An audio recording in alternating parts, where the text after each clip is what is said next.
Sandra lived a life that seemed too perfect to be real. Until the past she believed she had buried returned, wearing an apron and a calm smile. Welcome to Moonlight Folktales. Sandra's life looked like it was taken from a sweet dream. At 29 years old, she had everything many women prayed for.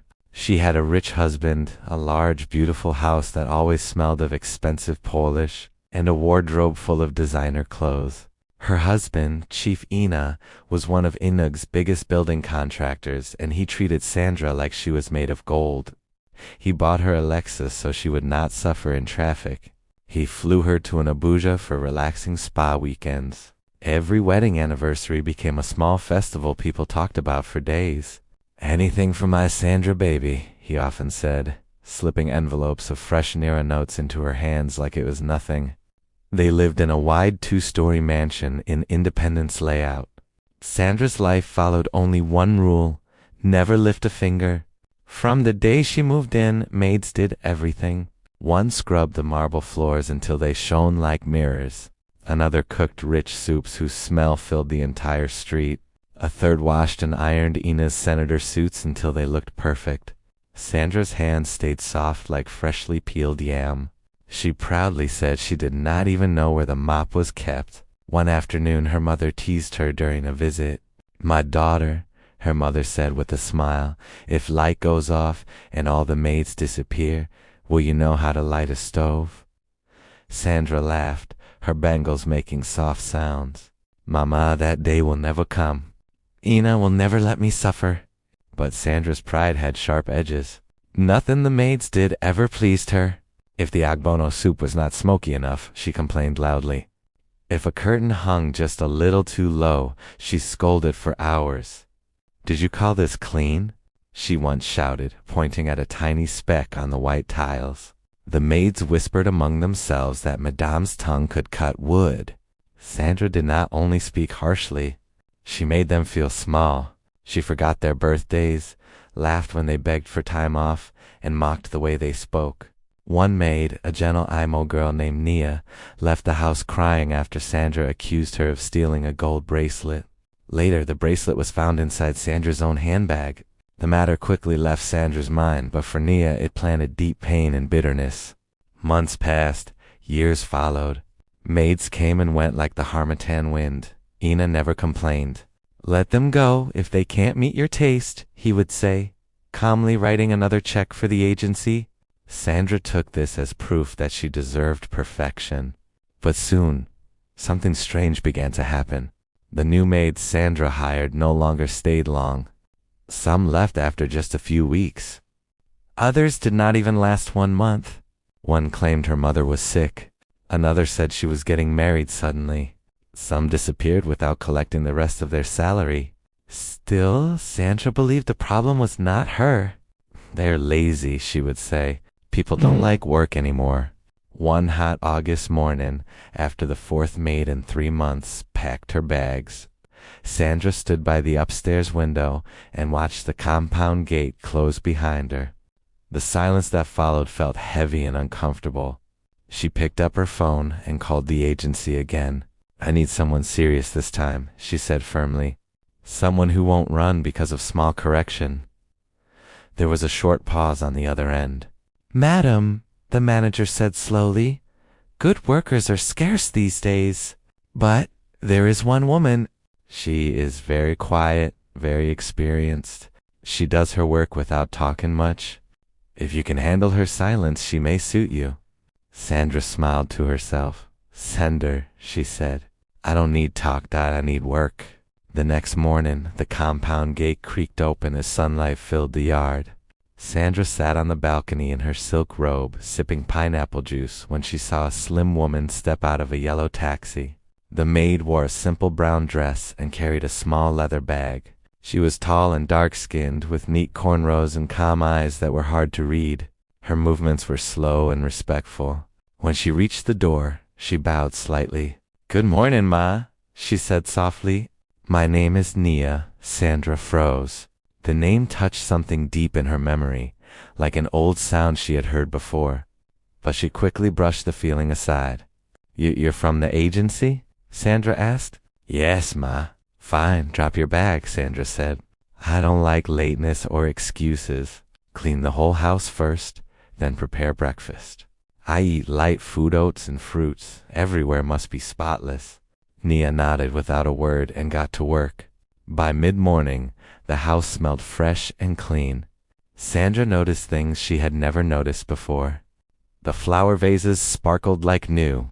The staircase railings shone without fingerprints. Even the stubborn bathroom tiles looked newly installed. Chief Ina came downstairs, inhaled deeply, and smiled. Something smells different, he said. Finally, a maid who understands cleaning. Sandra forced a smile. It's her first day. Let's wait.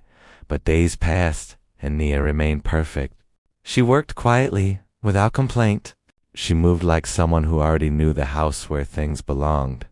Which windows stuck and which cup Ina preferred for his tea. At night, Sandra began to hear soft humming from the servants' quarters.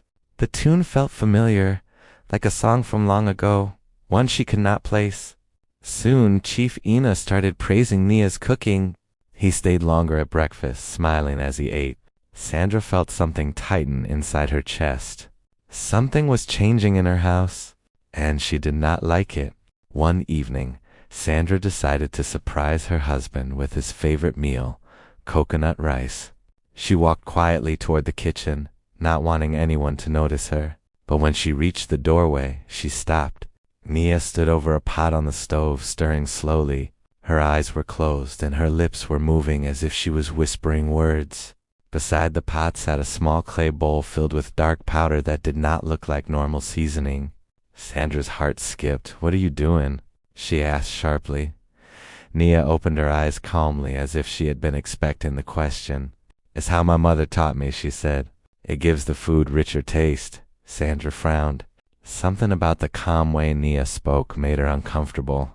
She wanted to ask more questions, but the words refused to come out. That night, Sandra could not sleep. As she lay beside Chief Ina, she heard the soft humming again, floating through the house like a warning.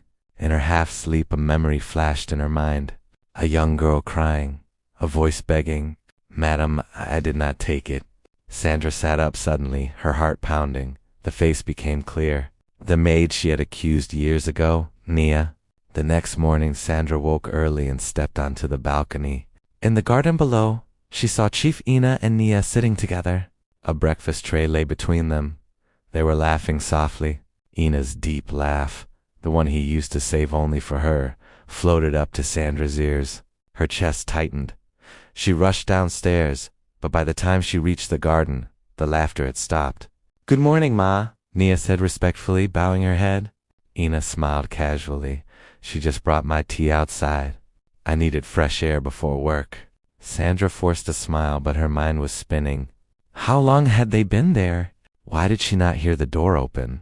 Over the next few days, the house began to feel strange to Sandra. Chief Ina asked for Nia's special dishes and ignored the meals Sandra planned. He stayed longer in the kitchen, tasting soups and smiling. Fear slowly replaced Sandra's pride. She called her friend Amaka and told her everything, the humming, the clay bowl, the laughter in the garden, and the growing distance between her and her husband. Amaka listened quietly. "This is more than a stubborn maid," she said at last. "I know a prayer woman in a quiet area. She sees things. Maybe you should talk to her." Sandra hesitated. She had never believed in such things, but fear pushed her forward. That night, Sandra could barely sleep. As she lay in bed, she heard soft footsteps outside her door. A shadow passed under the light. Then a cold whisper filled the air. "Leave!" Sandra clutched her bedsheet, trembling. By morning, she knew she could not stay like this. Early that morning, Sandra called her friend Amaka. "I'm ready," she whispered. "Please take me to that woman."